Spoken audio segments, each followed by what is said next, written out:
ఒక్క క్షణం నీకో ప్రశ్న. నీవు రోజూ తీసుకునే నిర్ణయాలు నిజంగా నీవి కావా? నీవు ప్రేమించేది, భయపడేది, కోపపడేది ఇవి అంతా నువ్వే ఎంచుకుంటున్నావా? లేదా నీలో ఎక్కడో దాగియున్న ఒక శక్తి ఇవన్నీ నీతో చేయిస్తుందా? అవును, అది నీ అంతఃచేతన మనస్సు, నీ ఆత్మను నిశ్శబ్దంగా నడిపించే యంత్రము. అది నీ బాల్యంలోనే నిర్మితమైంది, కాని నీవు దానిని ఎప్పుడూ చూడలేదు, అర్థం చేసుకోలేదు. ఈరోజు మనం ఆ మాయా అద్దానికి మరోసారి ఎదురవుదాం. మన డెసిషన్స్, హ్యాబిట్స్, ఇన్నర్ వాయిస్ ఇవన్నీ ఎలా నడిపిస్తున్నది అర్థం చేసుకుందాం. ఈ ప్రయాణం సైన్స్ ఆధారంగా ఉంటుంది, కాని ప్రతి పదం నీ అంతరంగానికి స్పృశిస్తుంది. ఇది విజ్ఞానానికి స్ఫూర్తినిచ్చే ఆధ్యాత్మికతతో కలిసిన యాత్ర. మన మైండ్ 3 భాగాలుగా ఉంటుంది: conscious, sub conscious, unconscious. Conscious mind అనేది మన చైతన్య స్థితి. మీరు ఇప్పుడు వినిపిస్తున్న స్వరం, అర్థం చేసుకుంటున్న మాటలు ఇవన్నీ కాన్షియస్ మైండ్ ద్వారా జరుగుతున్నవి.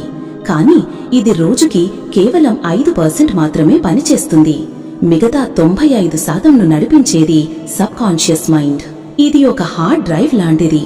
చిన్నప్పటి నుంచి చూసిన ప్రతి దృశ్యం, వినిన ప్రతి మాట, అనుభవించిన ప్రతి భావాన్ని ఇందులో భద్రపరుచుతుంది. మన డెసిషన్స్ 80% ఈ మైండ్ నుంచే వస్తాయి. ఇది నీకు తెలియకుండానే పనిచేస్తుంది. ఒక ఉదాహరణ: మీరు రోడ్డుపై నడుస్తుంటే ఒక్కసారిగా వాహనం హారన్ వింటారు. మీరు వెంటనే పక్కకు తిప్పుకుంటారు. ఇది మీరు ఆలోచించి తీసుకున్న యాక్షన్ కాదు, ఇది మీ సబ్ కాన్షియస్ మైండ్ స్పందన. ఇంకొక ఉదాహరణ: మీరు చిన్నప్పుడు కుక్క కాటేసిందంటే పెద్దయ్యాక కూడా కుక్కలు చూసినప్పుడు భయం కలుగుతుంది. ఎందుకంటే ఆ భయం మన అంతఃచేతనంలో దాచబడింది. ఒక ఇంట్రెస్టింగ్ విషయం తెలుసా? మన అంతఃచేతనానికి 80% వరకు ప్రోగ్రామింగ్ చిన్నప్పుడే పూర్తవుతుంది. అంటే 0 నుండి 7 ఏళ్ల వయస్సులోనే. ఈ సమయంలో మన మెదడు ఎక్కువగా థీటా బ్రెయిన్ వేవ్ స్టేట్లో ఉంటుంది. ఇది ఒక హైప్నోసిస్ లాంటి స్థితి. ఏమి జరిగినా అది నేరుగా అంతఃచేతనంలోకి వెళుతుంది. అందుకే ఒక చిన్న పిల్లాడి ముందు మాట్లాడే మాటలు, చూపించే వాతావరణం ఇవన్నీ అతడి మైండ్ పై బలమైన ప్రభావం చూపిస్తాయి. ఒక పిల్లవాడికి ఎప్పుడు నీకు ఇది అసాధ్యం, నీవు ఎదగలేవు అంటూ చెబుతుంటే ఆ మాటలు అతడి అంతఃచేతనంలో నిలిచిపోతాయి, అతనిలో నమ్మకంగా మారుతాయి. తరువాత పెద్దయ్యాక ఏదైనా కొత్తగా ప్రయత్నించాలన్నా లోపల ఒక ఇంటీరియర్ వాయిస్ చెబుతుంది, నీ వల్ల కాదు. ఇంకో విషయం రెపిటేషన్. ఎదుటివాళ్లు మళ్లీ మళ్లీ ఒకే మాట చెబుతుంటే అది నిజమైనా కాకపోయినా మన అంతఃచేతనం దాన్ని నిజంగా నమ్మేస్తుంది. ఎమోషన్తో వచ్చే అనుభవాలు అంతఃచేతనంపై మరింత ప్రభావం చూపిస్తాయి. మన ప్రతి అలవాటు, నమ్మకం, గుర్తు చేసుకునే మెమరీ ఇవన్నీ మన అంతఃచేతనమే నిల్వ ఉంచుతుంది. ఇప్పుడు మనం మన దైనందిన జీవితంలో ఇది ఎలా పనిచేస్తుందో చూద్దాం. హ్యాబిట్స్. మీరు ఉదయం లేచి బ్రష్ చేయడం, చేతిని ఎడమవైపు కదిలించడం, చప్పట్లు వేయడం ఇవన్నీ మీరు ఆలోచించి చేసే పనులు కావు. ఇవి అంతఃచేతన మైండ్ ద్వారా ఏర్పడిన అలవాట్లు. Emotional triggers. ఏదైనా మాట వినగానే కొందరికెందుకు కోపం వస్తుంది, లేదా చిన్న విషయానికే కొందరు ఎందుకు ఏడుస్తారు? ఇది అంతఃచేతనంలోని పాస్ట్ అసోసియేషన్స్ వల్ల.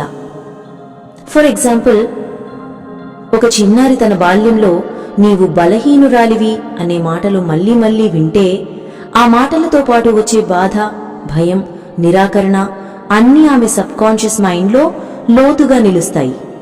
ఆమె పెద్దయ్యాక ఎవరైనా అలాంటి మాటలే మళ్లీ చెబితే అవి చిన్నప్పటి గాయాన్ని వెంటనే తాకుతాయి.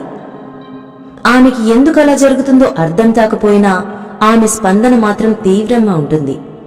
ఇది సబ్ కాన్షియస్ మైండ్లో దాగి ఉన్న పాత ఎమోషన్స్ ని ఎక్స్పీరియన్స్ చేయడం వల్ల. సెల్ఫ్ టాక్ అంటే అంతరంగ స్వరాలు. మీరు ఎంతసేపు నాకు ఇది రాదు, నేను పీకల దాకా బిజీగా ఉంటాను, నేను అందంగా లేను అంటూ ఉంటే మీ సబ్ కాన్షియస్ మైండ్ దాన్ని నిజమని నమ్ముతుంది. ఈ మాటలు, ఆలోచనలు మీరు చెప్పినట్టుగానే నిజమవుతాయి. Body mind connection.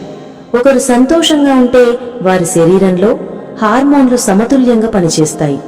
కానీ ఒకరు ఎప్పుడూ ఆందోళనతో డిప్రెషన్లో ఉంటే వారి ఆరోగ్యం నెమ్మదిగా క్షీణిస్తుంది. అంటే మన ఆలోచనలు, మన భావాలు ఇవి శరీరంపై రసాయనికంగా కూడా ప్రభావం చూపిస్తున్నాయి.